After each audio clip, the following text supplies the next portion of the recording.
Os empregos não estão desaparecendo por causa da inteligência artificial, eles estão desaparecendo por causa de decisões de liderança que priorizam a inteligência artificial, o lucro e a economia de custos em vez dos empregos humanos. Falamos só de lucro e direcionamento corporativo. Mas existem impactos humanos, e esses impactos humanos vão além da política. Kate O'Neill, Chief Executive Officer e fundadora da Kio Insights. Seu livro O que Importa Agora é um guia para líderes tomarem decisões tecnológicas humanizadas em um mundo que avança rapidamente. A economia está mudando de várias formas, com uma enorme centralização em cada vez menos empresas e também a disrupção do trabalho. O que significa para as pessoas serem resilientes, ágeis e adaptáveis nesses contextos? Essa é uma discussão muito grande. Olá a todos. Minha equipe e eu criamos conteúdos e histórias que informam, inspiram, empoderam e agregam valor para vocês. Se você ainda não fez isso, por favor, reserve um momento para verificar se está inscrito. É a forma mais fácil de apoiar e acompanhar nossos lançamentos. Venha conosco nessa jornada de aprendizado. Inscreva-se e acompanhe nossos lançamentos mais recentes.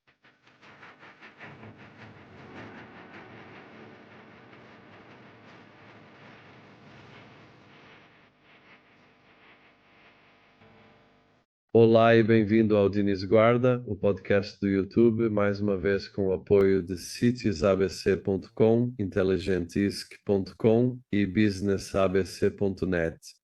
Mais uma vez estamos aqui apresentando líderes globais e personalidades que estão fazendo a ponte entre negócios, tecnologia e sociedade. E eu acho que até agora estamos próximos de 400 pessoas que já entrevistamos neste podcast. E uma das coisas que eu sempre tento fazer é trazer pessoas que me inspiram ou que me fazem repensar as coisas. E estamos em um momento muito especial em que precisamos moldar o mundo. E também eu diria que isso é algo único na história, provavelmente nos últimos, depende de como você calcula a história. A humanidade tem 100 mil anos de história, mas só cerca de 30 mil anos de civilização adequada e pelo menos 10 mil de memória sustentável. E uma das coisas que gosto de destacar, especialmente para o caso desta entrevista de hoje, é: será que vamos moldar essa liderança? Vivemos uma época em que criamos uma nova espécie, goste ou não, existe uma espécie alienígena ou de inteligência artificial. Por isso, estou muito animado em trazer para a nossa série Kate O'Neill, que é uma personalidade humanista da tecnologia, uma formadora global e uma líder visionária e de pensamento, que vem liderando muitas iniciativas e discussões, tanto como autora, palestrante e líder de pensamento, e também como consultora da Fortune 500, aconselhando as maiores empresas do mundo. Então, Kate é fundadora e Chief Executive Officer da Kao Insights, uma empresa de consultoria estratégica que ajuda organizações a navegar pela transformação digital, mantendo a experiência humana no centro. E como parte desse trabalho, ela tem realizado muitos projetos com empresas da Fortune 100 gigantes da tecnologia e instituições globais. E também sobre nossas grandes conquistas. Ela foi uma das 100 primeiras funcionárias da Netflix, pioneira no primeiro cargo de gestão de conteúdo da empresa. Ela também desenvolveu Toshiba, a primeira internet dos Estados Unidos, e fundou a Meta Marketeer, uma agência de estratégia digital focada na experiência do cliente. Então, em relação ao nosso trabalho como palestrante principal, há muito trabalho, como 17 anos para a Google, International Business Machines, Adobe, Microsoft e Cisco. Também realizando diversos programas e workshops com empresas como Coca-Cola, McDonald's e Charles Schwab. E em relação à série do Google, ela também chegou a palestrar. Esse é o Dia da Engenharia, só para citar alguns deles. Ela já deu palestras em Harvard, Cambridge e Yale, e a lista é bastante impressionante, incluindo comparações conquistadas com o grupo de gestão Peter Drucker, então a lista continua. Quero destacar também nossas conquistas, especialmente como autor, que acho que vou abordar nesta entrevista como um autor respeitado. Kate escreveu vários livros influentes, incluindo Tech Humanist, de 2018, assim como Pixels and Plays. O que importa a seguir, esse é o último livro de 2025 que vamos abordar aqui também. E o trabalho dela já foi destaque em várias publicações, como a Wired e os Estados Unidos da America Today. Claro, a lista continua, há muitas outras coisas que hoje eu vou abordar aqui, Vamos adicionar a biografia e a wiki no businessabc.net para que você acesse todas as informações completas. Então, Kate, é um prazer ter você aqui e uma honra. Bem, obrigada, Dines. Que momento incrível ouvir você ler tudo isso. E receio que seja tudo o que temos tempo para hoje. A biografia, não é? Não, seu trabalho e paixão pelo que faz são incríveis. E o que eu adoro é que você esteve entre três áreas que também são muito queridas para mim. Entre trabalhar com grandes corporações, tentando fazer a diferença, depois refletindo e pesquisando, e depois, em terceiro lugar, escrevendo, é claro, e publicando, e então, em terceiro lugar, uma delas é o coaching e também seguir em frente, o que não é fácil, especialmente com tudo o que acontece hoje, como a velocidade e outros fatores. Então, quero começar com uma pergunta que normalmente faço, mas provavelmente, no seu caso, vou fazer uma engenharia reversa. Então, como alguém que tem feito tanta coisa, e eu acho que você é um realizador de muitas maneiras e um fantástico mente impulsionadora. Quem foi a pessoa que a influenciou? Provavelmente, se você voltar para a sua infância, é sempre algo que eu gosto de começar. Uma pessoa, ou não sei, uma escola, ou um familiar, ou um mentor que provavelmente te influenciou mais quando você começou tudo isso e deixou uma marca na sua carreira. Essa pergunta é divertida e ótima. Acho que foram várias pessoas, como tenho certeza de que muitos dos convidados com quem você conversou também diriam. Mas são como fases da vida, né? Aquele momento em que alguém te dá o tipo certo de incentivo, não é? Eu me lembro que na quarta série eu tirava notas muito boas nas provas de matemática e estava indo melhor do que todo mundo da minha turma e minha professora daquela época. Senhor Cacaves, acho que ele já não está mais entre nós, mas se estiver, espero que ele veja isso, Senhor Cacaves. Um salve para o senhor. Porque ele disse que pensou consigo mesmo assim. Essa aluna precisa de orientação e precisa, sabe, de um desafio. Então ele me escolheu, mas fez questão de não me destacar sozinha. Ele escolheu mais dois colegas de classe que ele achava que eram bons em matemática e que poderiam acompanhar. Ele disse que podíamos fazer trabalhos avançados e nos deu desafios extras de matemática para nos motivar. Então, na quarta série, estávamos fazendo álgebra e um pouco de cálculo, tipo pré-cálculo, e algumas coisas realmente avançadas. E eu acho que isso foi para mim um ótimo exemplo de que, sabe, não há motivo para você não se desafiar a fazer mais. Isso é uma lição fruto dessa experiência. Não há motivo para você não ser a pessoa que ajuda alguém a desenvolver mais habilidades e meio que levar essa pessoa para outro nível. E também não há limite para a quantidade de conhecimento que existe por aí. E que, se formos curiosas e motivadas, podemos continuar nos cercando desse conhecimento. Claro, houve pessoas ao longo da minha carreira, mas quando penso nisso, lembro do Sr. Cacaves nos chamando de lado para aulas extras de matemática. Acho que isso realmente definiu o tom para a minha curiosidade e minha determinação e, sabe, meu interesse em buscar todo o conhecimento que eu puder encontrar e tentar compreendê-lo. E parece, Dines, que isso também pode ser verdade para você. É uma história linda e muito inspiradora, e acho que todos nós acrescentamos pessoas. Mas ter uma pessoa específica faz uma grande diferença, especialmente nos primeiros dias, porque isso pode realmente mudar uma vida inteira. Às vezes não valorizamos isso. Sou sempre grato a quem fez de nós quem somos. Eu também tenho uma dessas pessoas na minha história. Então, Kate, outra pergunta sobre a sua fundação. Como escritor, e você escreveu muitas coisas, mencionei só alguns livros, mas a lista segue. Daria até um podcast só sobre eles. Há muitas coisas de O Futuro Começa Agora. São insights sobre o futuro dos negócios, da tecnologia e da sociedade, só para quem está ouvindo. Conectividade. Como os melhores líderes criam conexões humanas autênticas neste mundo conectado. Lost me ensinou que sobreviver à morte é algo muito pessoal, envolvendo amor, alegria e significado. Então você escreve desde 2000, eu diria, na verdade há muito tempo, na verdade há... Antes de falar sobre todos os livros, vou mencionar alguns, sendo alguns mais pessoais. Normalmente eles se relacionam à tecnologia. Então conte pra gente, especialmente sobre como você começou a escrever e como esse processo afeta seu trabalho como empresário e tecnólogo. Bem, é engraçado. Tem outra história da infância que parece apócrifa, mas é verdade. Na primeira série, eu ganhei uma competição estadual para jovens programadores no estado de Illinois, nos Estados Unidos. e nesse mesmo ano também ganhei o primeiro lugar em uma competição de jovens autores por escrever um livro chamado Herman, O Cavalo se Perde. E o programa que eu programei para a competição de jovens programadores, aliás, se chamava Dog, então havia um tema de animais em ambas as obras.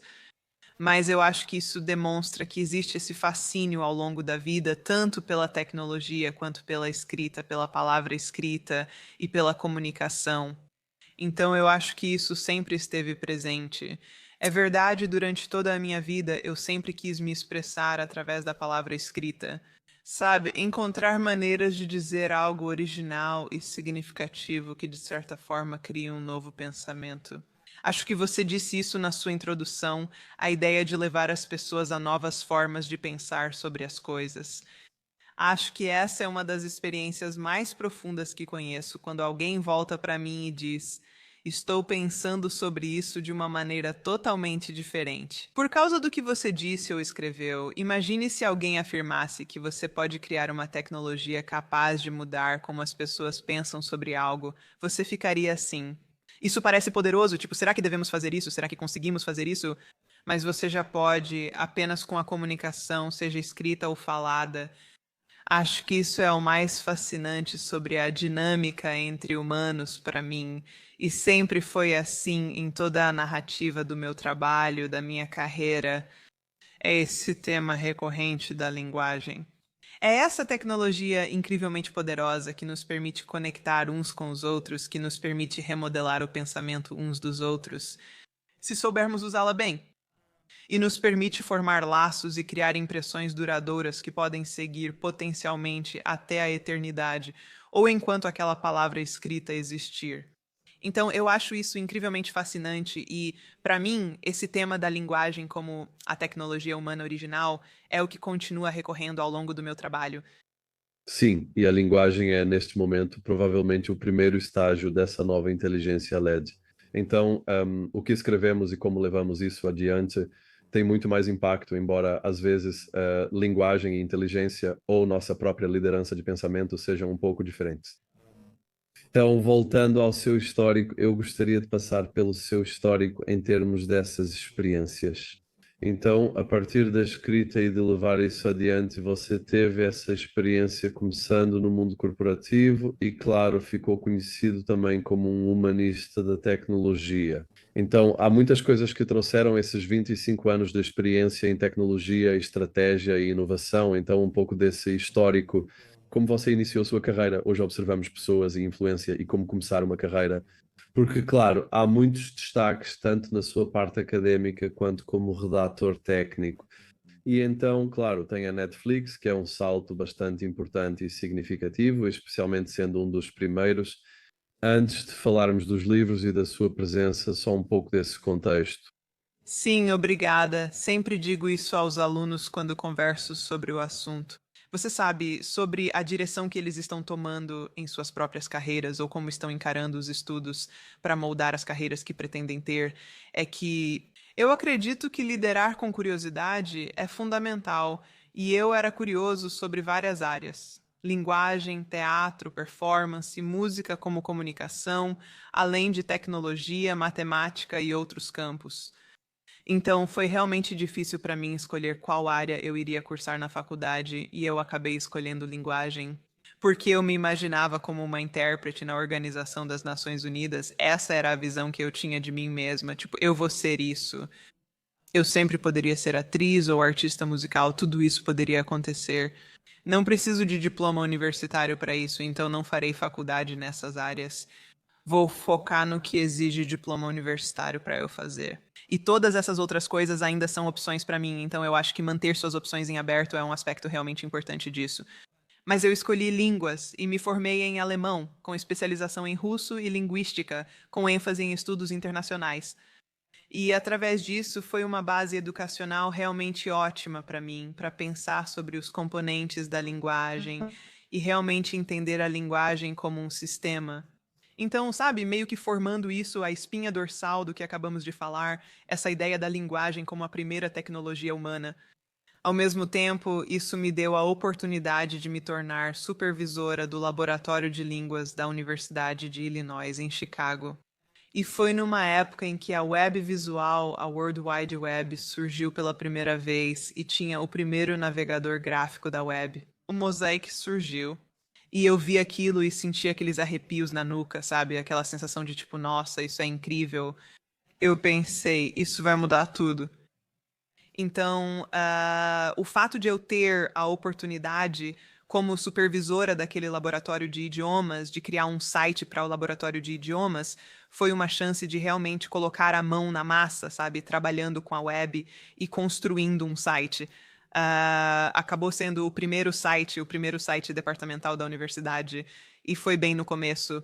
Eu não sei se Danish, se você se lembra dessa época, tipo por volta de 93, 94, quando as pessoas faziam listas escritas à mão de quais sites eram novos a cada dia. Porque eram tão poucos, acho isso inacreditável para os jovens de hoje. A ideia de que poderia ter existido uma época em que só, sabe, algumas dezenas de sites eram lançados em um determinado dia. Mas o site do Laboratório de Línguas da Universidade de Illinois, em Chicago, que eu criei, era um deles. Isso chamou a atenção de um funcionário da Toshiba. E ele entrou em contato comigo porque eu tinha colocado o e-mail de webmaster da University of Illinois at Urbana-Champaign, sei lá, no rodapé do site. Começamos a conversar e ele me recrutou para a Toshiba para fazer redação técnica para eles e construir uma intranet para a empresa. E acabou sendo a primeira intranet da Toshiba. E eu acho que esse padrão é realmente importante, porque estamos em outro momento em que há uma oportunidade de ser pioneira. Mas eu acho que você precisa ter uma compreensão muito clara sobre o que te desperta curiosidade e o que te motiva e lidar com isso de forma flexível. Porque você também precisa ser oportunista em relação às coisas que surgem e às oportunidades que aparecem. E ser capaz de dizer, sabe de uma coisa? Eu não esperava por isso, mas consigo ver como posso aplicar essa curiosidade e esse conjunto de habilidades a esse problema. E ir descobrir algo que ninguém descobriu ainda e depois passar para o próximo problema e para o próximo problema. E essa oportunidade existe hoje. E eu realmente espero que os jovens que estão ouvindo ou os pais de jovens consigam espalhar essa mensagem. Acho que precisamos das melhores mentes, curiosidade e capacidade de resolver problemas para os desafios que enfrentamos. Completamente. E essa também é uma história muito bonita. E explica, eu acho, realmente o quanto avançamos desde então, também em relação à velocidade, porque é um mundo diferente. Naquela época eu ainda estava na universidade. Ao mesmo tempo, também me lembro da minha primeira experiência escrevendo. Na verdade, escrevi um pequeno livro sobre linguagem e poesia, e na verdade eu estudava exatamente o mesmo que você. Então isso me leva a um pequeno grupo de emoções e memórias. Não, é fantástico. Temos tanto em comum, é tão interessante. Sim, é realmente muito interessante. E claro, as questões de linguística e linguagem são muito mais importantes agora para entender a internet e também os sistemas de inteligência artificial.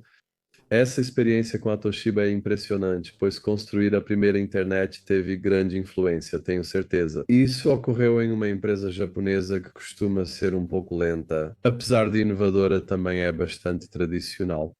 Você foi para a Netflix e, claro, a Netflix sendo uma das primeiras e os funcionários são realmente impressionantes, especialmente.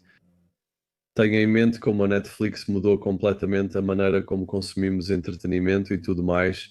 Vale destacar para quem nos ouve. A Netflix hoje vale mais que todos os estúdios de Hollywood juntos. Então, isso também é algo interessante para lembrar o poder disso, né? Um pouco desse contexto. E eu acho que é uma experiência bastante fantástica. Sim, obrigada. Amei o momento da Netflix nessa jornada, foi uma parte muito divertida. Saí da Toshiba e fui para uma startup que não era na Netflix, além de outras startups. Era o Vale do Silício. Nos anos 90 já existiam muitas startups como hoje. E então eu acabei desenvolvendo um conjunto de habilidades que crescia rapidamente durante esse período, o que, de novo, acho que é uma lição muito importante para os mais jovens, para quem está no início da carreira, levar consigo. É aquela época, naquela fase da sua vida em que você pode simplesmente absorver tudo como uma esponja e aceitar novos desafios e novas tarefas e simplesmente acumular novas habilidades e ser uma generalista, sabe? Alguém que consegue lidar com problemas que ninguém nunca viu antes, como se tivesse um canivete suíço de ferramentas. Você já viu muitos tipos de coisas e consegue sintetizar soluções de problemas. Então, o que aconteceu foi que, depois de uma série de startups, eu comprei um disco versátil digital player, e o disco versátil digital player veio com um folheto de uma nova startup chamada Netflix, e eles estavam alugando o disco versátil digital S pelo correio. E quando comecei a usar o serviço, em poucas semanas de uso, acho que eles me enviaram um e-mail dizendo: Oi, você gostaria de participar de um programa beta? Estamos testando um modelo em que você poderia simplesmente fazer parte de um plano de assinatura e nós enviaríamos DVDs conforme o seu plano de assinatura.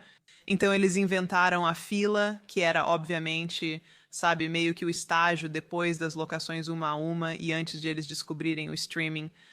E eu disse: sim, eu adoraria experimentar isso. E assim que usei, pensei: eles realmente descobriram algo especial aqui. Tipo, isso vai ser algo muito. Foi um daqueles momentos de novo, tipo, isso vai mudar tudo. Aqueles arrepios na nuca. Então, eu realmente enviei meu currículo para eles e disse: Olha, eu não sei do que vocês precisam ou o que vocês têm, mas aqui está o que eu posso fazer. Aqui estão algumas das habilidades que eu tenho. Eu adoraria simplesmente ajudar vocês a descobrir, sabe, como lidar com alguns dos problemas que vocês estão enfrentando. Criaram um cargo de gerente de conteúdo para mim, o primeiro da empresa, e eu liderava uma equipe de produtores de conteúdo. Então, nós gerenciávamos o banco de dados de filmes, sabe? Os dados estruturados, o conteúdo estruturado sobre todos os filmes. E a história que eu adoro contar sobre isso é que a primeira coisa que notei quando cheguei e olhei o banco de dados de conteúdo foi que eles só tinham um gênero por filme. O que, como qualquer amante de filmes sabe, isso não vai funcionar. Onde as comédias românticas se encaixam, elas precisam ter romance e comédia, certo? Ou 11 Homens e um Segredo, ou qualquer filme que mistura vários gêneros. Então eu consegui a permissão para refazer todo esse relacionamento de entidades, sabe? Desmembramos as estruturas do banco de dados e as realinhamos, reescrevemos, recodificamos todos os filmes no banco de dados. Levou quase um ano e envolveu praticamente toda a empresa. Banco de dados, produto, engenharia, todos participaram. Claro, como eu disse, eu fui uma das primeiras 100 funcionárias, então eram só 100 pessoas, é disso que estou falando. Mesmo assim, foi um trabalho muito grande e complicado. Mas isso significou que agora, nos 20 anos desde então, eles usaram muito aprendizado de máquina para entender melhor os padrões e as relações entre os filmes. E para conseguir apresentar essas categorias geradas por inteligência artificial, como dramas de época do século XX vencedores do Oscar, algo que você nunca teria conseguido fazer antes. Primeiro, tendo corrigido a limitação de só poder ter um gênero por filme. E por isso eu compartilho esse exemplo frequentemente com líderes, porque acho que é um exemplo clássico do que realmente queremos dizer quando falamos sobre transformação digital. Essa transformação é esse ato de se atualizar e, tipo, resolver sua dívida técnica para que você possa estar totalmente presente no momento em que está. E então olhar para frente em direção à inovação e dizer o que podemos fazer agora, certo? Essas coisas geralmente precisam acontecer ao mesmo tempo, elas se sobrepõem, a transformação e a inovação. Mas eu acho que muitas vezes as pessoas subestimam o trabalho que é necessário para fazer essa verdadeira transformação, o trabalho real de resolver os problemas difíceis na organização, para que você possa fazer um trabalho inovador e tudo isso para dizer que foi um verdadeiro prazer fazer esse tipo de coisa com a Netflix porque foi divertido e interessante. São filmes, sabe? É um tema realmente interessante para se trabalhar. Mas é um ótimo exemplo daqui para frente, sabe? Para sempre agora. Ainda uso esses exemplos hoje porque as pessoas se identificam facilmente. Então é divertido ter isso no meu histórico, poder contar essas histórias. Essa é uma história fantástica e mostra que eu realmente faço entrevistas neste podcast. Na verdade, o último Chief Executive Officer da Blockbuster também mostra essas histórias. E também essa história é bastante interessante porque mostra o nível de inovação e o que aconteceu do disco versátil digital ao streaming e para dominar todo o entretenimento. E como você disse, as bases, como montamos o conteúdo, e ainda é um grande problema, e é uma das questões que vou pressionar como isso está influenciando tudo o que fazemos, como colocamos essas bases em termos de estrutura, bem que é a internet naquela época. Mas já sofríamos com isso, né? O que ainda fazemos, mas agora muito mais automatizado com a inteligência artificial. Então, dessa carreira em algumas dessas grandes corporações e também em algumas startups que somos, Antes de você ir, e você também criou depois a Meta Marketeer, que nós administramos por 5 anos até 2014. Você criou a Keo Insights, então nos conte um pouco sobre isso e também o que é a Keo Insights, como funciona e um pouco dessa transição do mercado, que era mais uma estratégia digital para a Keo Insights. Sim, então do Netflix para Metamarketer há um intervalo de vários anos em que você sabe algumas coisas aconteceram. Já fiz outras consultorias. Eu trabalhei para a Hospital Corporation of America, que é uma das maiores empresas do setor, maior empresa de saúde com fins lucrativos do mundo. Acredito que trabalhei para a Magazines.com, que novamente era um pouco parecida com a Netflix, no sentido de que eram dados estruturados sobre uma experiência de e-commerce. E isso foi algo realmente interessante de se fazer. Também trabalhei para uma empresa que era uma subsidiária integral da BMI, a Central de Publicação Musical, que fazia reconhecimento de amostras de músicas para inventário de rádio, ou seja, para poder fazer o inventário das músicas que estavam tocando no rádio. Tudo isso era realmente interessante, uma espécie de amostra, experimentando diferentes setores e tendo uma noção dos diferentes problemas que havia para resolver nesses setores. E então, quando comecei a Metamarketer, que era uma empresa de análise e estratégia criada para ajudar organizações a usarem melhores fundamentos de experiência do cliente para alcançar melhores resultados, sabe, por meio de dados. E o que eu tinha percebido era que muitas das empresas com as quais eu trabalhava, ou que estavam próximas de mim, estavam tendo dificuldades com a quantidade esmagadora de dados. E análise e tomada de decisões estratégicas, aqueles dados que os números realmente apresentavam para elas, ainda não existia uma disciplina para isso no início dos anos 2000. A maioria das pessoas que chegavam a cargos de gerente de marketing ou posições de consultoria estratégica nos negócios não tinha formação em estatística ou em análise de dados e não conseguia realmente unir aquele entendimento mais clássico de marketing focado em marca com a compreensão de como tomar decisões de marketing usando estatísticas e análises, mesmo existindo uma disciplina muito forte dentro do marketing para entender os números. E se você estiver fazendo mala direta, por exemplo. Esse tipo de habilidade até existia, mas faltava muito na liderança empresarial. Então encontramos uma oportunidade de criar esse negócio no modelo de agência e eu fiz isso por 5 anos. Como você mencionou, o que eu percebi foi que era a parte da consultoria direta, de trabalhar com as empresas e estar dentro da empresa. Ajudar eles a resolverem seus problemas era mais difícil de fazer como uma empresa de consultoria, como uma agência, do que era para mim como pessoa física. Quando eu ia de empresa em empresa e meio que me inseria para resolver o problema, então acabei saindo daquela empresa e fundando a KO Insights para que pudesse ser mais focada em liderança de pensamento e na mudança de mentalidade. Isso precisa acontecer no nível de liderança para criar o ambiente certo para que decisões melhores sejam tomadas. E para criar um tipo de ambiente onde as experiências humanas não sejam uma reflexão tardia, mas sim parte da tomada de decisões estratégicas desde o início. Isso anda junto com a análise de dados, que já avançou muito até 2025. Neste ponto, as pessoas, de modo geral, dentro das organizações, estão muito melhores em usar análises de forma estratégica. Mas o que elas nem sempre fazem muito bem é justamente combinar todas essas diferentes perspectivas. O que é uma perspectiva orientada por dados e o que é uma centrada no ser humano? O que significa ter uma abordagem muito focada de cima para baixo, né, orientada pela liderança, sabe, com foco executivo em relação a onde você quer chegar como organização? Essas são todas formas muito diferentes de pensar sobre a organização. E elas nem sempre resultam em uma boa tomada de decisão, nem sempre levam a tomar as melhores decisões que beneficiam tanto a empresa quanto as pessoas fora da empresa. Então, o que eu queria fazer era reunir tudo isso de uma forma mais coesa. Ser capaz de ajudar as pessoas a navegar pela complexidade da tecnologia e dos dados e pelo que estava acontecendo, as mudanças rápidas que estão acontecendo no setor de tecnologia, enquanto adoto uma visão bem executiva de propósito e direção e realmente trago a centralidade no ser humano para esse processo o mais cedo possível. Então, tem sido meio que uma missão minha desde que comecei a Kao Insights em 2014. Grande parte disso é liderança de pensamento, principalmente escrever artigos.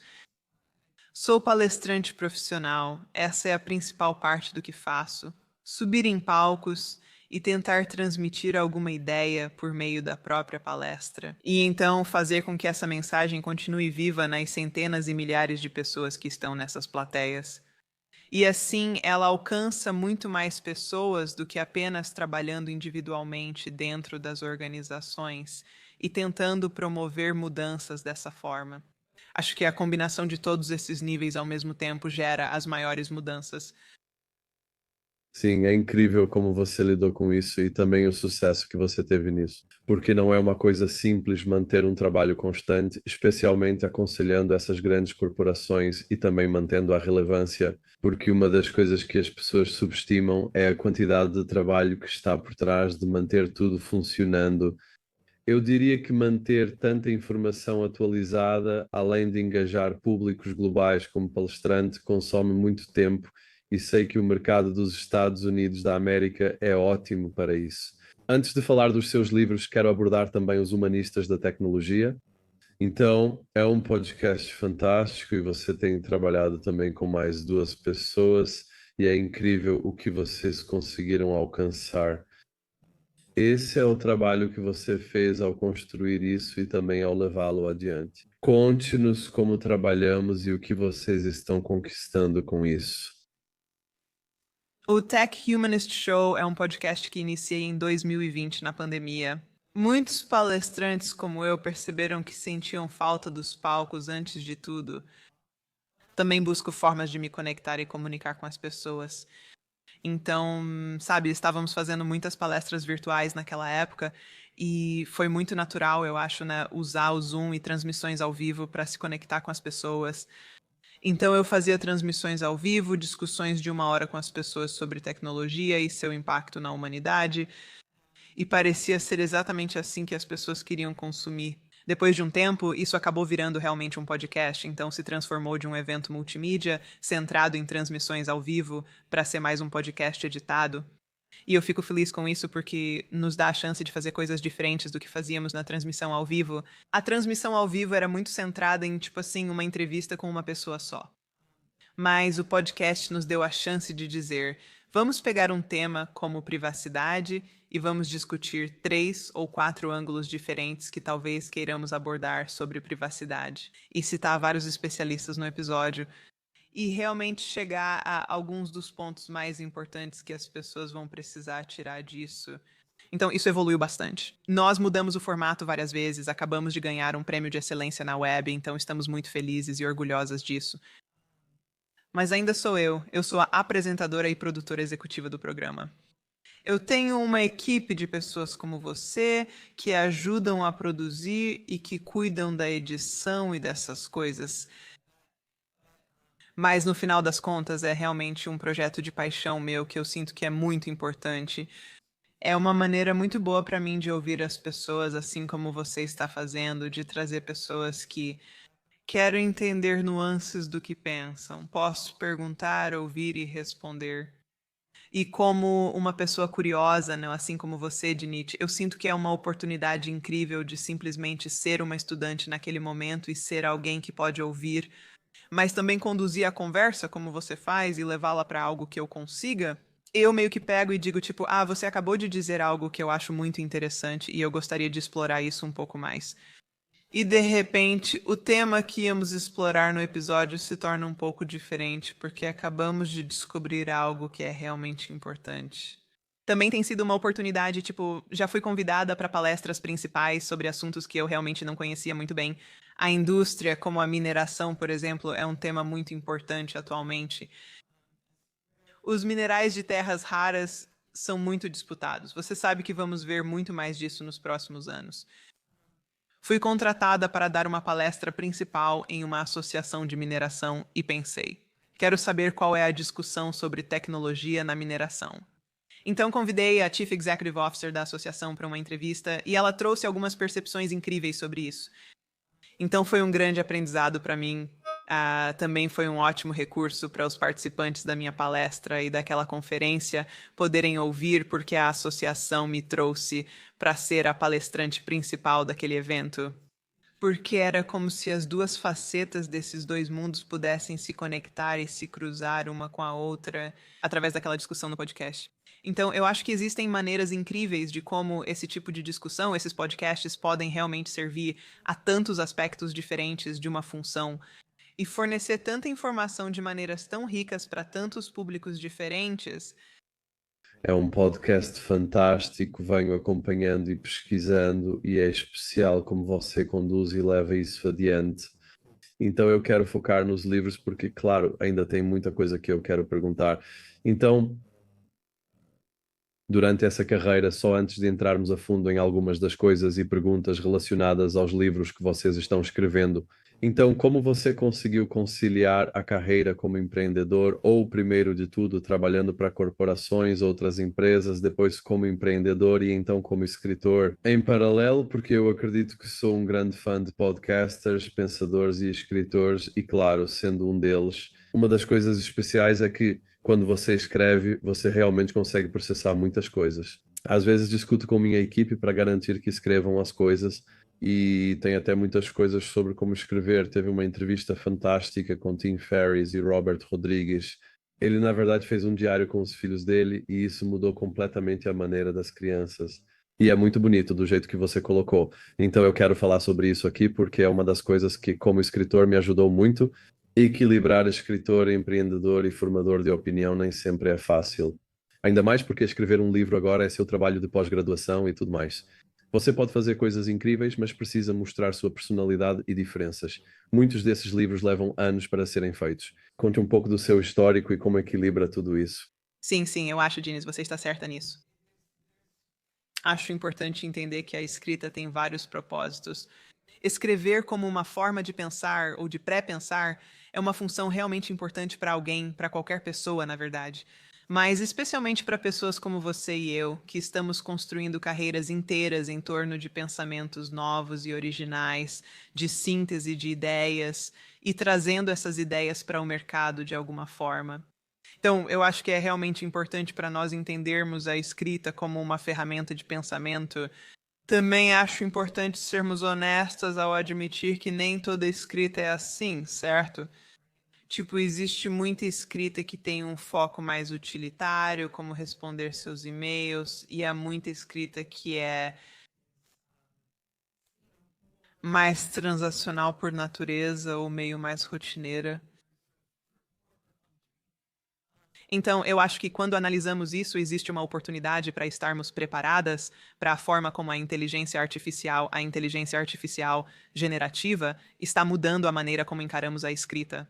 Para mim, ao longo da minha carreira, tem sido uma mistura de, eu acho, escrever e-mails rapidamente e fazer toda aquela escrita rápida que é necessária. Sempre fui uma escritora bem rápida quando se trata desse tipo de coisa, e também entendo que a escrita, em todas as suas formas, sempre foi interessante para mim. Já escrevi poesias, músicas e peças de teatro. Sempre fui fascinada pela escrita, porque é uma forma de expressar uma ideia nova, né? Uma maneira de dizer algo com as suas próprias palavras, do seu jeito particular de falar uma coisa que, com sorte, ninguém mais disse antes. Há também esse aspecto. Mas eu acho que, novamente, para nos prepararmos para o futuro diante dessa transformação da inteligência artificial generativa na qual já estamos inseridos, mas vamos estar ainda mais nesse território com o passar do tempo. Onde precisamos entender como tratamos a escrita em comparação ao uso da inteligência artificial generativa para rascunhar, fazer primeiros rascunhos para nós de coisas que, tudo bem, se for esse tipo de escrita mais funcional ou rotineira, mas acho que, se encararmos a escrita como um processo de pensamento, precisamos nos desafiar a mergulhar em nossas próprias mentes e realmente entender a confusão que existe lá dentro. E colocar isso para fora no papel, mesmo que esse papel seja uma tela, porque isso é uma parte tão importante de ser humano e de ser uma pessoa pensante. Esse processo ainda é muito importante para mim e nunca vou abrir mão dele. Não consigo imaginar desistir. Apesar de ter sido uma das primeiras a adotar inteligência artificial generativa e usar frequentemente ferramentas de escrita com inteligência artificial, mas eu sinto que sei a diferença entre quando preciso escrever como uma forma de pensar e quando preciso escrever só porque aquilo precisa ser escrito. Usarei todas as ferramentas disponíveis para isso. Sim, totalmente. Há muita importância no que você disse e também em como isso está mudando e moldando tudo o que estamos fazendo agora, porque é assim que integramos todo esse processo de escrita e nossos escritores também colaboram. Inteligência artificial que às vezes só copia e cola o que você faz, atualmente é um híbrido do que você e a inteligência artificial fazem. Então, isso me leva, claro, voltando aos seus livros, vou direto para o seu novo livro e tenho muitas perguntas aqui. Então, no seu livro, o que importa a seguir? Esse foi lançado em janeiro de 2025, quase um ano atrás. Guia para líderes tomarem decisões tecnológicas mais humanas em um mundo que avança rápido demais. Então, como um ano em inteligência artificial é muito tempo, é realmente especial. Este ano foi provavelmente dos mais disruptivos. Quero comentar, então, para quem nos ouve, vamos colocar a referência do livro, que é fantástico. Ele aborda, claro, de diferentes ângulos e há três partes que eu vou comentar. Parte um mundo que se move rápido demais. Parte 2, decisões tecnológicas mais humanas. Parte 3, um guia para líderes do futuro. Então, claro, não vou revelar mais ideias para que as pessoas leiam o livro, mas quero comentar sobre a parte um, certo? E a parte um. Isso foi em janeiro, então você provavelmente escreveu nos 2 anos anteriores, quando muita coisa também aconteceu. 2025 foi o ano mais disruptivo para a inteligência artificial até agora. E 2026 deve ser ainda mais disruptivo e talvez assustador, mas pode ser positivo. Mas esse é o ponto da velocidade. E o ponto da velocidade é que uma das coisas que você menciona é o desafio conflitante de viver em um mundo rápido demais. Então eu quero falar sobre isso porque é um desafio e muitas pessoas dizem, ok, a inteligência artificial não é maior do que a invenção do fogo, não é maior do que a invenção da imprensa, ou não é maior do que a internet. Mas é claro, é muito mais. E há razão para isso, como sabemos, porque existe a linguagem, existem todos os desafios, e além disso, existe, claro. Vou deixar a pergunta mais complexa, mas como você é inteligente, quero a sua opinião. Então, de um lado, eu diria que temos duas correntes de pensamento. Uma delas é definitivamente essa escola de pensamento, de pessoas que estão observando a inteligência artificial com muita preocupação e até medo. É possível perceber muitas outras coisas diferentes. Alguns são alarmistas da inteligência artificial e muito disso se encaixa aqui. Não me refiro aos que não entendem de inteligência artificial. Então, só existem essas duas correntes de pensamento e uma delas, na minha opinião, está diminuindo. Há pessoas que olham para isso de uma forma muito otimista, mas ao mesmo tempo de uma forma muito realista. Nessa perspectiva, como você vê a velocidade? Afinal, é claro que a inteligência artificial domina a economia mundial. E se você olhar para as 7 maiores empresas do mundo, a maioria delas vale 12. Bem, todas juntas, elas somam 125 trilhões, que é o mesmo tamanho da economia paralela mundial. E tenha em mente que a economia mundial é de 115, 120 trilhões, então isso é cerca de 10% da economia mundial, mas o impacto que elas têm no restante da economia é muito maior. Mas mesmo essas empresas estão indo em uma velocidade que está se tornando quase em certo ponto. Ok, para onde estamos indo? Vamos simplesmente substituir todos os humanos e também vamos preparar 9 bilhões de pessoas para lidar com algo que muito poucas pessoas estão fazendo. Então, quero abordar essa perspectiva de liderança e as partes conflitantes da velocidade. E como você vê isso no contexto do seu livro, mas também no contexto da liderança. Sim, acho que você tocou nesse ponto que, primeiro de tudo, quando eu desmembro esse subtítulo, geralmente começo pelo final também, a parte de ir rápido demais. Porque essa é a parte que todo mundo sente, né? E realmente acho que isso é verdade. A maior parte do motivo pelo qual escrevi esse livro da forma como escrevi foi porque eu ouvia isso do público nas palestras, principalmente de executivos. Líderes do alto escalão na plateia vinham falar comigo pessoalmente após a palestra. Sabe, não faziam perguntas durante a sessão de perguntas e respostas, mas guardavam a dúvida para um momento privado, a sós, para dizer: Olha, eu realmente apreciei o que você compartilhou. Esses são ótimos vocabulários e estruturas que você nos dá, mas admito que estou meio assustada agora. Tipo, é um ritmo muito rápido de tecnologia e nós estamos pressionadas pelo nosso conselho a tomar essas decisões muito, muito rapidamente. E não parece que temos tempo para realmente entender quais são as consequências dessas decisões. E eu ouvi esse tipo de feedback, ainda ouço esse tipo de feedback constantemente, tipo, de novo e de novo. A ponto de eu achar que seria assustador só catalogar quantas vezes eu ouvi isso. Então, o que eu tiro disso é que precisa haver um jeito. E eu tentei, no que importa a seguir, oferecer esse jeito de tomar decisões mais rapidamente, que também tenham um peso ético, que também tenham algum senso de orientação estratégica, que de certa forma se baseiem na sabedoria. E para fazer isso, você já precisa ter isso guardado, já precisa ter feito esse inventário sobre o que você sabe e sobre o que você não sabe, mas gostaria de saber. Então você está procurando a oportunidade, está fazendo essas perguntas para continuar a captar essas coisas sobre o mundo. Mas como você disse, muitas dessas coisas ainda vão mudar e veremos mais mudanças radicais. Essas previsões existem porque você conseguiu compreender o mundo ao seu redor de forma que te prepara para entender como será o futuro. Acho que é um processo disciplinado que claramente você e eu sabemos como fazer. Nem todos os líderes que estão nos negócios hoje têm a habilidade ou a formação, porque não ensinamos a fazer o que fazemos. E é um pouco uma mentalidade futurista, definitivamente é uma mentalidade estratégica, é uma mentalidade de síntese. Mas o que isso faz é permitir que você aprenda rápido, no sentido de absorver as informações que chegam até você muito rapidamente. E conseguir dizer, isso parece importante, entende? E então deixar o resto passar e usar o que você extrai do que está acontecendo ao seu redor para dizer.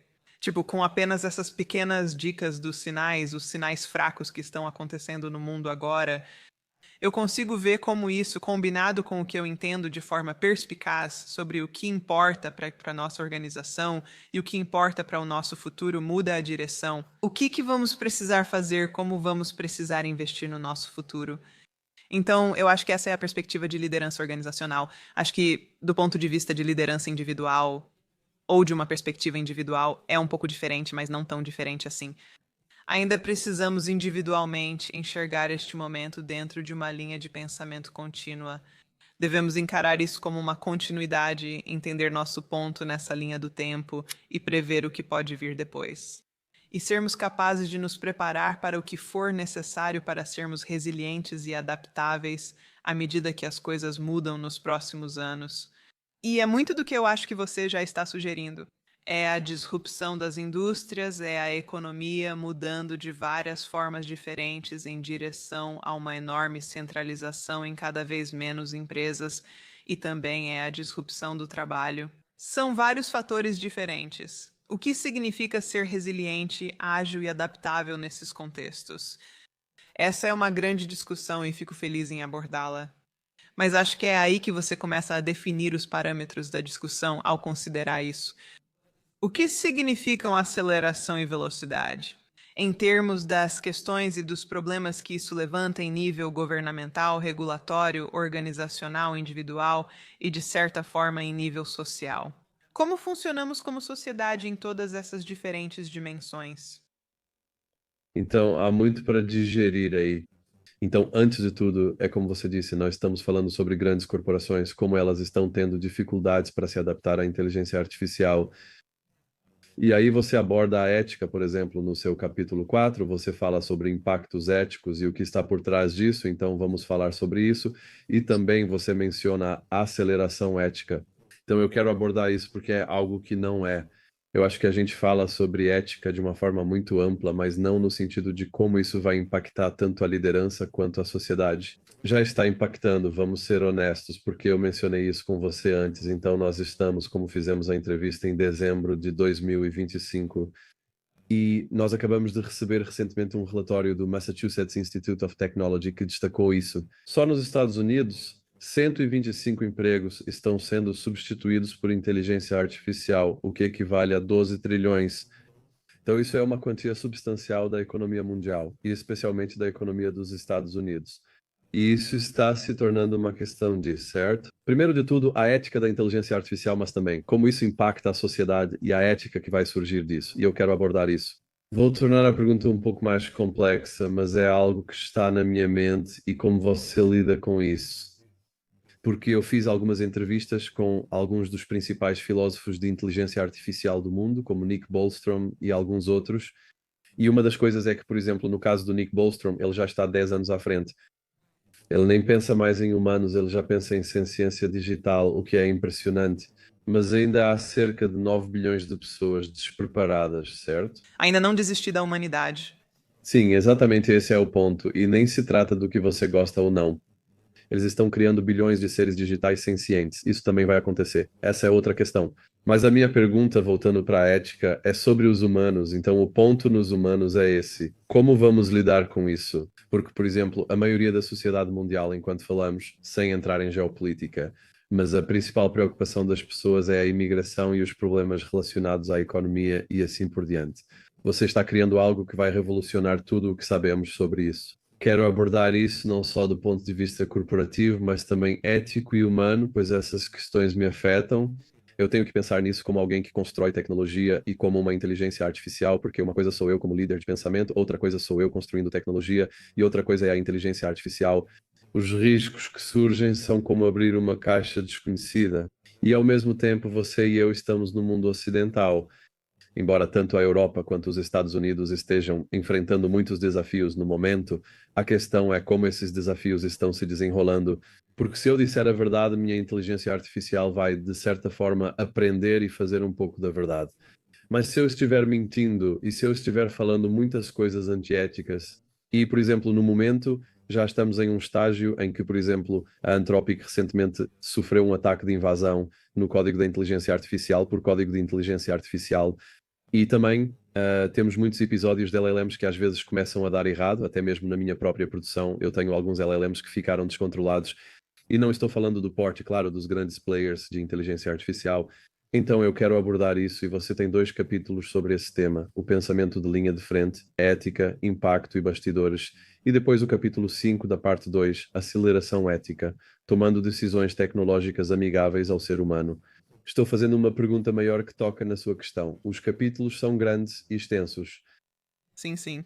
Acho que uma das coisas que considero um aspecto realmente importante aqui é que você mencionou esses empregos desaparecendo e sendo substituídos por inteligência artificial. E acho que é uma mudança de perspectiva muito importante reconhecer que os empregos não estão desaparecendo por causa da inteligência artificial. Os empregos desaparecem devido a líderes que priorizam inteligência artificial, lucro e economia, deixando de lado os empregos e a preservação do trabalho humano. E acho que é importante deixar isso claro. Esse é o atalho que estamos usando para criticar. Porque acho que são essas as decisões sobre as quais estamos realmente falando quando pensamos no que importa a seguir e ao refletir sobre essas decisões éticas. Essas decisões devem ser tomadas nas salas de reunião pelas lideranças executivas. Quando pensamos no que significa substituir 15 mil pessoas em funções de call center terceirizadas em todo o mundo por inteligência artificial, isso obviamente vai ter impactos em cascata que serão sistêmicos, que serão globais e que serão medidos de formas diferentes do que apenas a margem de lucro daquela corporação individual. É isso que eu acho que isso exige de nós. Este momento exige de nós que pensemos de forma holística, que pensemos estrategicamente e que pensemos em um nível macro global. Mesmo que atuemos de uma forma que seja mais restrita às nossas organizações, as decisões que estamos tomando dentro dessas organizações precisam estar conscientes do panorama maior e das camadas mais amplas de como essas coisas se desenrolam. Acho que muitas dessas coisas estão interconectadas e nós vamos ver o quanto elas realmente estão conectadas ao criar grandes contingentes de pessoas que são demitidas devido à terceirização do trabalho e ao remodelar o sul global, remodelando economias, não necessariamente para melhor.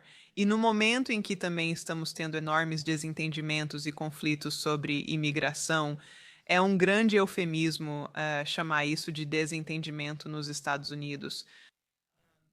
Mas acho que tudo isso serve para dizer que esses são conceitos profundamente interconectados. E nós não queremos falar sobre o lado político dessas discussões dentro das paredes corporativas ou em uma conferência centrada em empresas, porque todos meio que concordamos com esse princípio profissional. Aqui não somos políticos, só falamos de lucro e direção corporativa. Mas existem impactos humanos e esses impactos humanos vão além da política, vão além, sabe, das decisões que estão sendo tomadas aqui.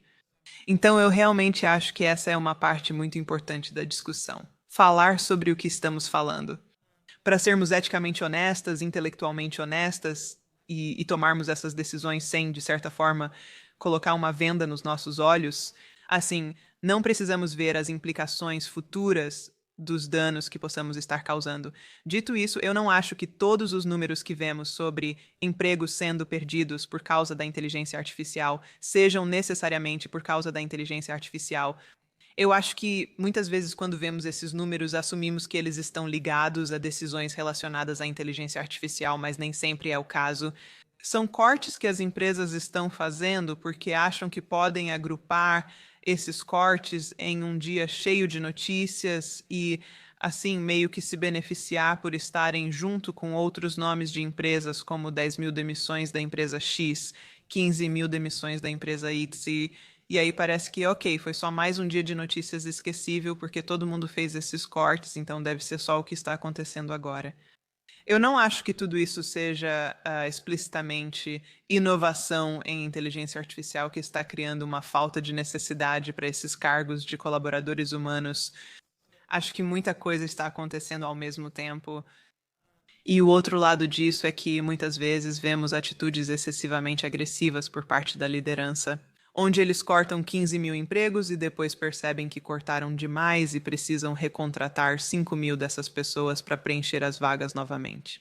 Depois que as decisões são tomadas, a inteligência artificial não consegue fazer mais nada. Você faz perguntas complexas e recebe respostas complexas, mas essa é a situação atualmente. Acho que estamos em um momento em que todas essas discussões têm, se formos honestas sobre elas, elas têm muitas partes e peças que se cruzam e que realmente precisam ser reconhecidas para que possamos ter qualquer tipo de discussão verdadeira sobre o que realmente está acontecendo. Eu concordo, não é fácil. Eu gostei do que você disse. O diabo está nos detalhes, como dizem. E também é mais sobre como realmente preparamos os líderes e também a nós mesmos para isso. Porque o desafio, e para mim o maior risco, é se deixarmos essas IAs sem controle, especialmente porque o custo de fazer inteligência artificial está diminuindo cada vez mais. Em grande escala é difícil, mas ainda é possível causar muitos danos. Por exemplo, ao incluir redes sociais, a disrupção da inteligência artificial vai ser muito maior, especialmente quando as falsificações chegarem a uma escala maior, assim como toda a manipulação que você pode fazer com a inteligência artificial. Voltando ao seu livro, isso é algo muito pessoal para mim, um dos desafios. E claro, você também é uma das personalidades humanistas da tecnologia. Como mantemos nossa humanidade? Porque houve até um caso muito público de uma briga entre dois dos maiores titãs da indústria. Houve o fundador do Google e Elon Musk, onde Elon Musk dizia, quando isso veio a público, que nós éramos, na verdade, o fundador do Good Thought. Nós já estávamos acima dos humanos e Elon Musk ainda estava lutando, e Elon Musk também com as suas próprias coisas. Voltando ao tema de como construir um futuro, eles atuam com várias organizações. Mencionei apenas o fundador do Google, como manter a humanidade e ainda ser competitivo. Porque a primeira coisa, por exemplo, eu tenho jovens na equipe e alguns deles me trouxeram coisas em que eu não tinha pensado. Acho que pessoas como nós já estão tão envolvidas nisso que se tornou normal. Mas eu me lembro, por exemplo, da primeira vez que apresentei um agente de inteligência artificial que construí com um amigo meu. E ela começou a chorar porque foi muito perturbador para ela. E então os jovens da equipe me disseram: bem, a maioria dos jovens está ficando completamente contra a inteligência artificial e se tornando cética ou cínica. Para mim, esse é o maior desafio, pois ao se tornar cínico, você deixa de acreditar em tudo. Isso significa que você fica fora do alcance de uma narrativa, por isso temos tantas teorias da conspiração e afins. Então, voltando ao seu trabalho como humanista e humanista tecnológico, você destaca no seu livro algumas coisas como um capítulo inteiro sobre a evolução preparada para o futuro. Além disso, sua conclusão inclui um mundo mais amigável para os humanos. Então, eu quero abordar essas duas coisas porque é assim que trazemos isso. E, por exemplo, se você é um Chief Executive Officer, você tem que tomar uma decisão: vou automatizar ou vou manter essas pessoas, principalmente com tantas empresas inovando. Então, esse é o nível que eu gostaria de ouvir, já que você lida com grandes corporações e precisa orientá-las para um equilíbrio ético melhor.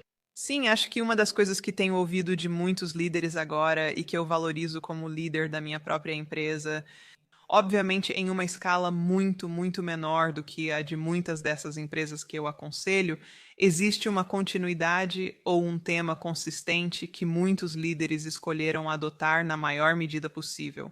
O que queremos fazer é crescer, escalar e acompanhar a aceleração da inteligência artificial sem perder a contribuição humana que temos. Então, queremos preservar os papéis humanos. Queremos entender como manter, sabe, esse senso de um ambiente de trabalho humano para que você tenha a capacidade de criar vínculos, conhecimento institucional e cultura. Muitas coisas importantes em uma organização surgem especialmente ao construir uma que oferece serviços ou produtos para pessoas externas. Se essa conexão humana se perde com o tempo, isso pode parecer uma realidade estranha que poderíamos enfrentar. Então, eu acho que todos nós entendemos de forma intrínseca que uma versão melhor disso é manter um senso de humanidade nos negócios que trabalham com pessoas e usar a inteligência artificial e a tecnologia para ampliar as operações, ampliar o alcance, ampliar as capacidades. Então, esse é o caminho promissor para seguir agora. Nem todos concordam e há várias versões sobre o tema. Mas, pessoalmente, eu acho qual é a lição mais instrutiva que podemos tirar disso, ou a reflexão mais sábia neste momento. É meio irônico, Dines, que você tenha como fundo essa paisagem tão verde, cheia de florestas, bem natural, porque eu acho que é disso que realmente podemos nos beneficiar. Dando um passo para trás e pensando que estamos vivendo em um planeta. E, para a decepção de Elon Musk, ainda não chegamos a Marte, certo? Então temos que fazer o que pudermos para aproveitar ao máximo este planeta. E aproveitar ao máximo este planeta, eu acho, é respeitar o fato de que ele é limitado, é um recurso finito. Os recursos do planeta são limitados. E por isso precisamos pensar em maneiras de equilibrar este mundo físico em que vivemos. Engraçado, né? Tô retomando essa mentalidade de pixels certos, como no meu livro anterior que você citou. Mas o mundo centrado no lugar, o mundo humano, o mundo físico, o mundo ambiental em que vivemos e habitamos, é uma dimensão da realidade no nosso pensamento.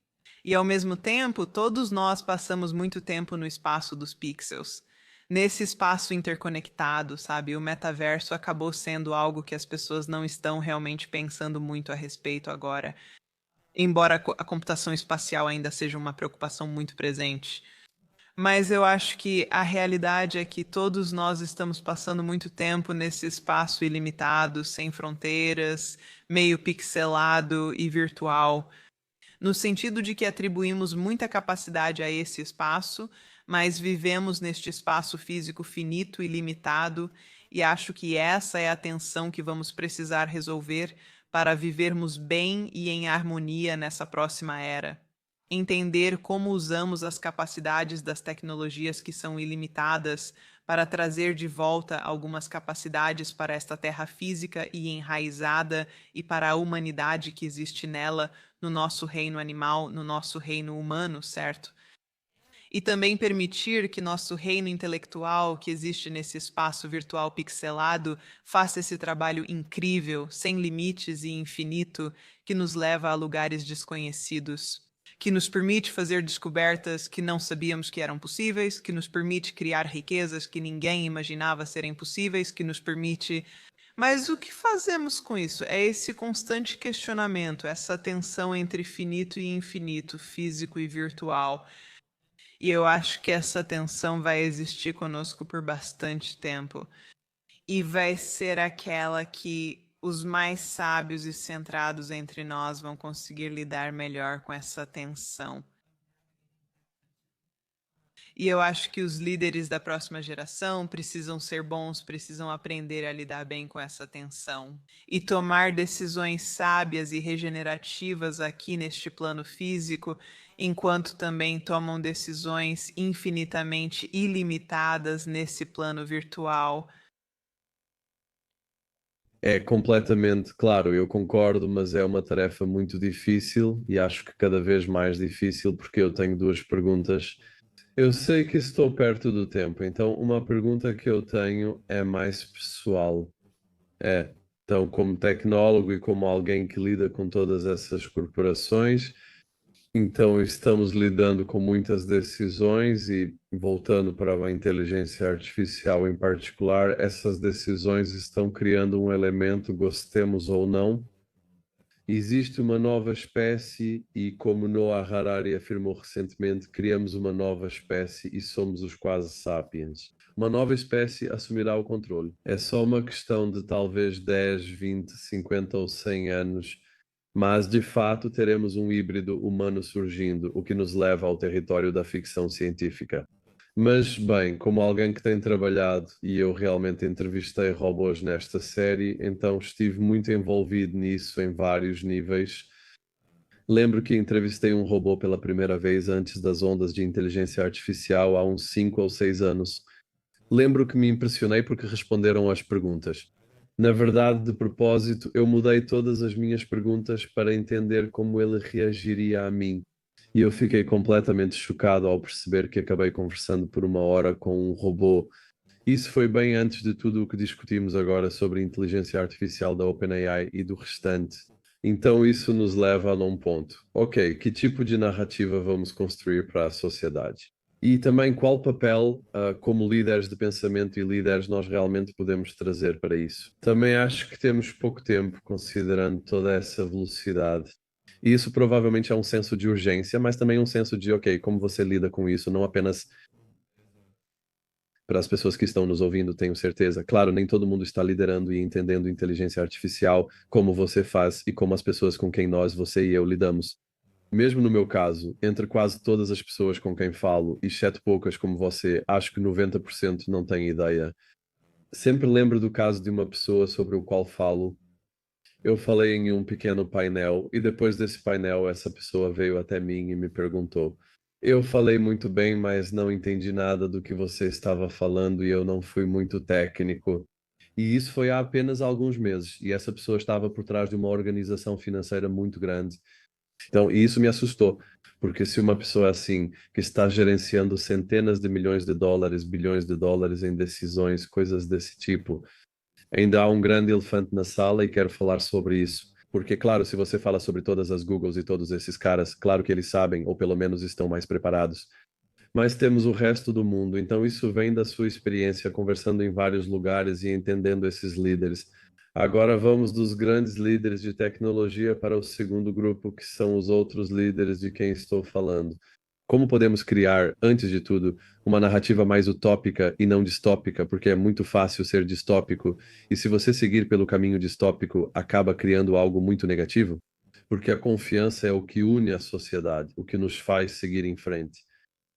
É engraçado você usar essa terminologia de utopia e distopia, porque é algo que eu costumo usar nas minhas palestras justamente para ilustrar isso. Estas são as duas únicas formas que aprendemos culturalmente a falar sobre o futuro. E isso é uma grande limitação, porque realmente não temos um vocabulário adequado para entender as nuances de como o futuro provavelmente vai se desenrolar. O futuro é só o presente que ainda não chegou, tornando o presente multifacetado. Sabemos falar do presente de forma sutil, mas não temos esse vocabulário para o futuro. E o que eu percebo é que, se deixarmos de lado distopia versus utopia, e se dissermos que o futuro é simplesmente o tempo à nossa frente, que é pelo menos parcialmente conhecível e previsível, porque é pelo menos parcialmente moldado ou determinado pelas ações e decisões que já tomamos, assim como aquelas que tomamos hoje. Essa é uma maneira de pensar sobre o futuro com muito mais protagonismo. E o que isso nos diz é que distopia e utopia ainda são, na verdade, meio úteis no sentido de que elas são em termos de literatura e cultura, como a ficção científica nos dá esses termos, porque o que ela tenta fazer é mostrar que distopia é sobre o que tememos e utopia é sobre o que esperamos. E nós temos ferramentas dentro dos negócios e do desenvolvimento organizacional que podemos usar para empregar essas mesmas mecânicas. Então, podemos usar estratégia e podemos usar planejamento para lidar com o que achamos que são os riscos de algo, os riscos e danos que achamos que podem acontecer. Tentamos capturar no planejamento e na estratégia as formas como buscamos o sucesso. Então, eu defendo o que chamo de otimismo estratégico, que é uma mistura dessas duas coisas, certo? Ou seja, se o futuro é só o tempo à frente e é, em parte, previsível ou conhecível, porque ele é, pelo menos em parte, moldado ou determinado pelas ações e decisões que já tomamos, assim como pelas que tomaremos hoje. Então, o que precisamos ser capazes de fazer é entender do que temos medo, o que queremos controlar, e criar uma gestão de limites em torno dos riscos que achamos que existem e do que esperamos. Acho que perdemos muito tempo tentando entender o que somos. O que adoraríamos que acontecesse, para o que realmente gostaríamos de estar nos esforçando, e vamos criar algumas condições que realmente nos direcionem para isso enquanto gerenciamos os riscos e danos que identificamos aqui. Então é como tratar utopia e distopia ao mesmo tempo e dizer: olha, vamos descobrir, vamos articular de maneiras bem claras o que é isso. Temos medo do que esperamos e criar um plano que realmente nos ajude a alcançar esses resultados melhores enquanto gerenciamos os riscos que achamos que existem em relação aos danos que podem acontecer, aos vieses que podem surgir e coisas assim. Acho que ainda há formas de seguirmos em frente. Você tem razão, a janela está se fechando. Com certeza, sabe? A escala está ficando tão grande, mas eu acho que a conversa ainda é relevante para que possamos nos conectar umas com as outras. Sobre oportunidades de usar a inteligência artificial de maneiras significativas, oportunidades de desenvolver programas educacionais relevantes para aproveitar as capacidades da inteligência artificial em alinhamento com os Objetivos de Desenvolvimento Sustentável da Organização das Nações Unidas, para poder pensar em otimizar a energia eólica, a energia solar, para poder pensar em remover plástico do oceano, para poder pensar em todos os muitos desafios que enfrentamos em escala da humanidade, em alinhamento com o que os indivíduos estão tentando alcançar, em alinhamento com o que as organizações estão tentando alcançar. E eu realmente acho que tudo se resume a toda vez que você pensa sobre o futuro, toda vez que você começa a se preocupar com o futuro, que você volte para essa questão de quais são as decisões que eu já tomei, quais são as ações que eu já realizei. Então, qual é a direção que eu já consigo ver acontecendo e como eu gostaria que fosse, como eu poderia moldá-la? Como eu poderia realmente mudar a trajetória do futuro de uma pequena forma, de algum jeito que eu possa alcançar hoje? Esse é o título de O que Importa Agora. É disso que se trata, sabe? Qual é aquele passo incremental, iterativo que podemos dar como organização ou como sociedade, como cultura, individualmente, seja lá o que for, que realmente nos prepara para um futuro melhor, porque alinha o que estamos tentando gerenciar como riscos e aquilo que esperamos. Muito inspirador. Acho que esse é o principal, mais difícil e essencial para todos nós. E eu coloco um senso de urgência nisso porque sei que as pessoas que ouvem suas palestras e as minhas também entendem isso. Mas ao mesmo tempo há muito pânico, mas ao mesmo tempo há muito como posso fazer isso em meio ao pânico. Também há muitos componentes de pessoas ficando paralisadas e eu acho que a parte da paralisia é o ponto principal e também há muita falta de conhecimento. Acho que as pessoas não percebem o impacto disso. Elas ainda pensam, ok, inteligência artificial é tipo, ok, eu só gosto de usar a internet ou usar a Netflix ou algo assim. É um pouco mais consistente e mais perigoso do que isso, vamos colocar dessa forma. Então eu quero terminar com uma iniciativa mais positiva. Sendo humanista tecnológico, quero abordar esse lado também. Então, a última pergunta é sobre se você tem seus livros. Recomendo que todos ouçam seus podcasts e leiam seus ótimos livros. E toda a riqueza de conteúdo que você produz e, na verdade, compartilha. Então, qual seria a mensagem? E, claro, o seu livro termina. Voltar ao seu livro é uma parte muito bonita, que é sobre um guia do líder para o futuro e também criar o que importa a seguir. Como você disse, não precisamos ser absolutistas. Entre utopia e distopia há um meio termo realista que podemos construir. E acho que foi isso que você mencionou, porque a utopia no outro dia era algo que não existe, mas é algo pelo qual trabalhamos, a esperança, e também como uma metáfora para o que você pode fazer. Como tornar isso realidade? No fim, tudo se resume a agir e fazer concessões, inclusive nos relacionamentos. Você nem sempre pode conseguir o que quer, e embora exista a música, você sempre pode conseguir o que quer. Acho que nem sempre conseguimos o que queremos. Talvez essa música não devesse ser escrita, mas você entende o que digo. Então eu quero testar isso do ponto de vista da sua escrita, dos seus livros, e também o que importa a seguir e o que não importa. Bem, a mensagem principal de Tech Humanist, Pixels in Place, um futuro tão brilhante e o que importa a seguir. Grande parte do meu trabalho se resume a entender que a experiência humana central é uma busca por significado. Nós somos criadores e buscadores de significado, então eu acho que tudo se resume a entender em um nível humano fundamental que o significado é o que importa. E é a lente que podemos usar intuitivamente para entender as decisões que devemos tomar, como devemos nos mover neste mundo, como devemos navegar em direção ao nosso futuro. Se entendermos isso, devemos sempre criar experiências significativas uns para os outros em grande escala e para nós mesmos e realmente buscar esse significado. Então, eu acho que em termos do que líderes podem fazer para construir isso e como tudo se encaixa, como nesta mensagem final, eu acho que a maior oportunidade que os líderes têm é liderar com perguntas e não com suposições. Precisamos ser uma cultura de aprendizado. Denis, você é alguém que aprende muito, assim como eu. Acho que podemos nos orgulhar de servir de exemplo para quem trabalhamos. Realmente se cercar de conhecimento que você ainda não adquiriu e fazer perguntas significativas, profundas e investigativas sobre isso é o único caminho para avançar. Acho que precisamos ser curiosas e incluir vozes diversas desde o início, garantindo conversas com um grupo variado de partes interessadas. E dentro de muitas organizações, especialmente nos Estados Unidos, agora há muita resistência a esse conceito de diversidade. Mas eu acho que diversidade se tornou um termo que não deveria ser uma palavra proibida. É absolutamente sobre garantir que você está recebendo uma educação completa, garantindo que está trazendo diferentes partes interessadas para a mesa, porque você não pode entender todas as formas como o mundo é visto por todas as pessoas diferentes no mundo. Você precisa que haja muitas, muitas pessoas que representem os diferentes pontos de vista que as pessoas têm e as diferentes experiências que elas possuem. E então, acho que outra coisa importante aqui é que, sabe, isso não se trata de tecnologia.